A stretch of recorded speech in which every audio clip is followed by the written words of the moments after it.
Muito bem.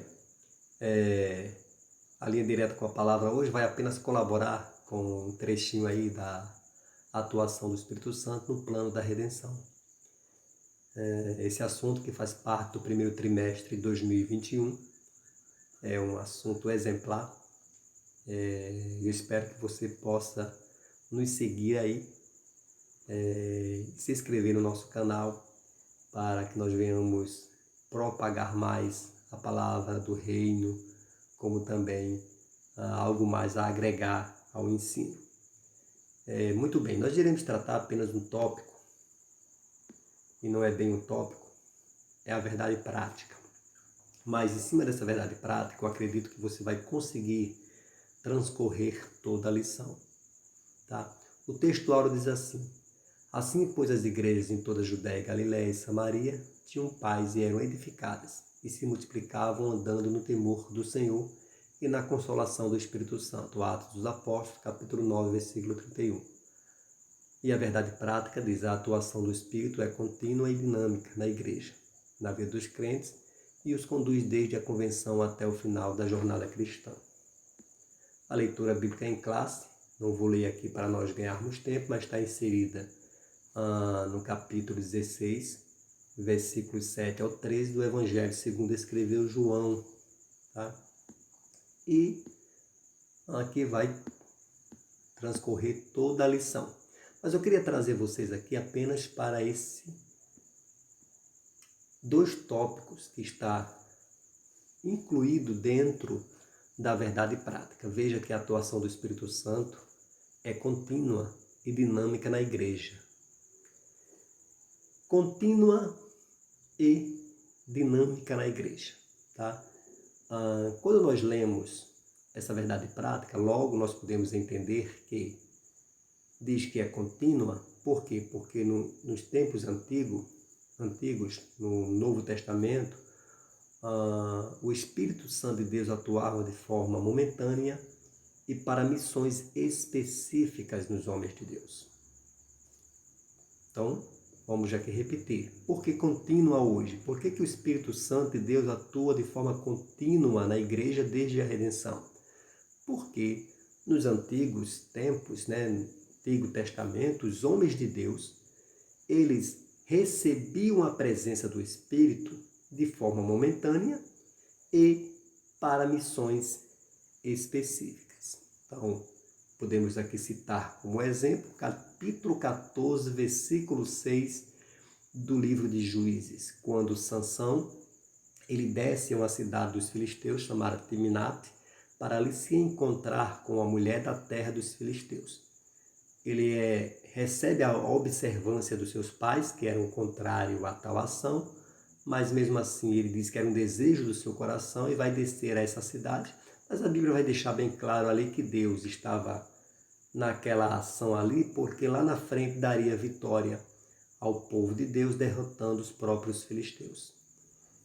Mas no meio do caminho, a Bíblia fala que Sansão, lá no capítulo 14, verso 6, acho que o versículo 4, melhor dizendo, ele vai dizer ali que no meio do caminho ele se encontra com um leão, filho de um leão, que era feroz e rugindo, e ali há uma guerra, uma batalha com aquele leão, e a Bíblia vai falar no versículo 6 que o Espírito do Senhor se apossou de Sansão, e Sansão despedaçou aquele leão como se fosse um cabrito.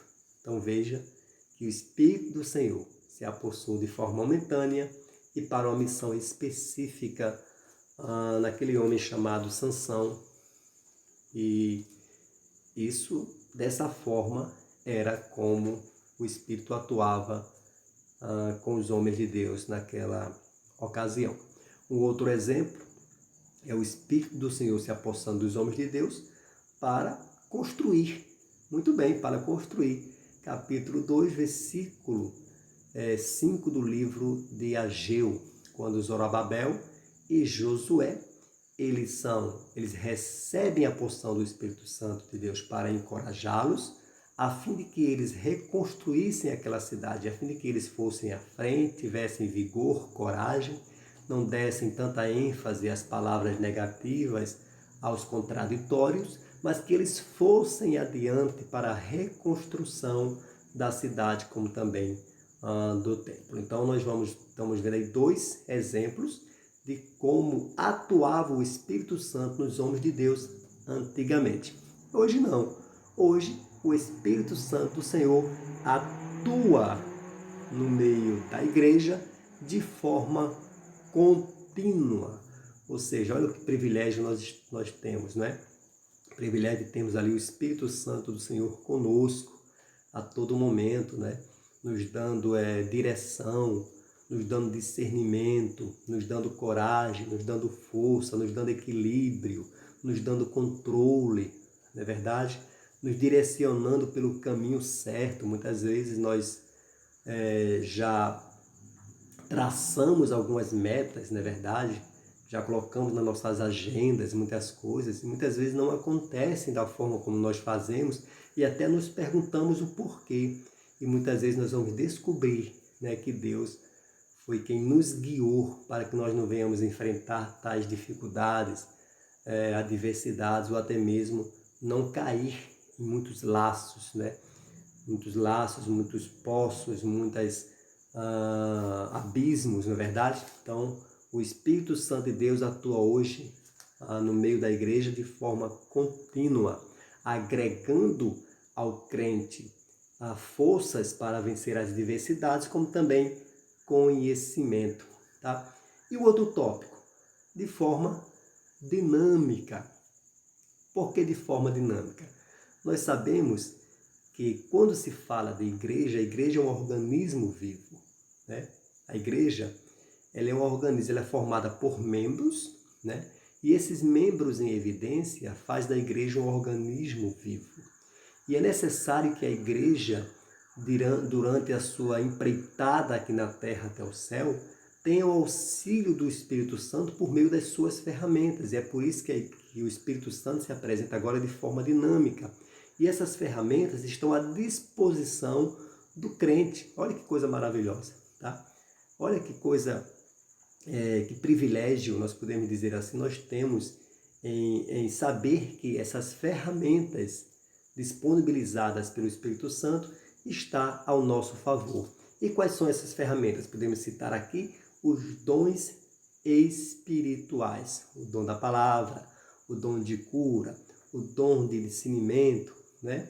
O dom de profecia. Então veja que esses dons estão disponibilizados para todos aqueles que se disponibilizam a buscar.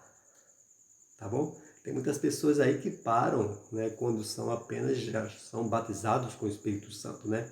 Algumas pessoas aí que já acham que alcançou o ápice, né? Eu já fui batizado com o Espírito Santo, tá bom demais, era só isso que eu queria. Quando na realidade nós devemos buscar os dons espirituais para que nós venhamos ser usados por Deus a fim de ajudar a igreja nessa empreitada, nessa trajetória até o céu.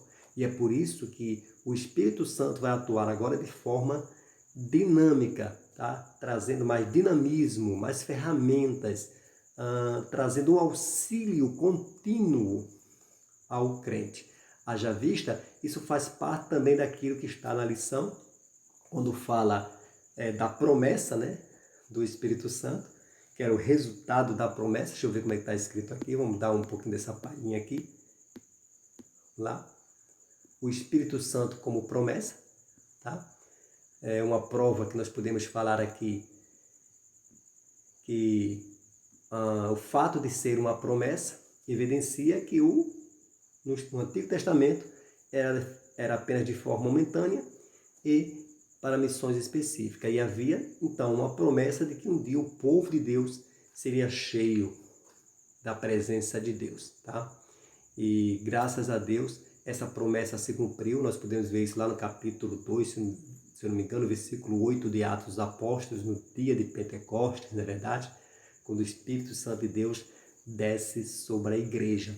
Mas nós podemos também tratar aqui, para agregar mais, e dizer que a atuação do Espírito Santo se dá, no meio da igreja, se dá por meio daquilo que nós chamamos do plano perfeito de Deus, o plano perfeito, o plano da redenção de forma perfeita de Deus. Tá? Então, Deus é o mentor, tá?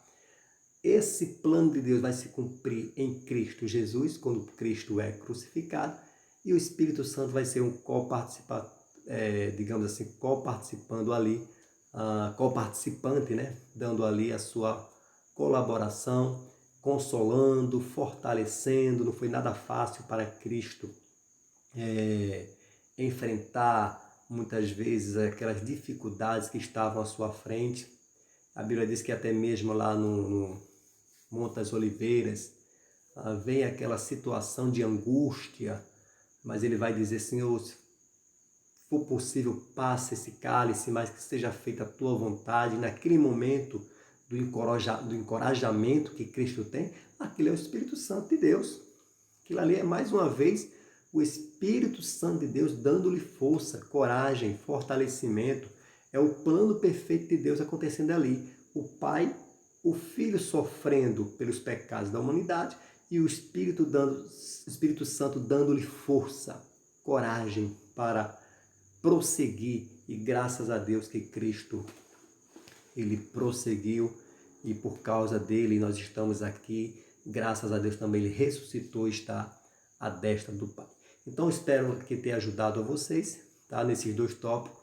E se vocês lerem toda essa lição, esses dois tópicos aí são os dois tópicos centrais. De forma dinâmica e de forma contínua, é como o Espírito Santo de Deus hoje habita no meio da sua igreja. De forma contínua, por quê? Porque antigamente, nos tempos dos profetas, nos tempos antigos, o Espírito Santo atuava momentaneamente e também em missões específicas. Espero aí ter ajudado vocês. Que Deus abençoe, em nome de Jesus, a linha direta com a palavra.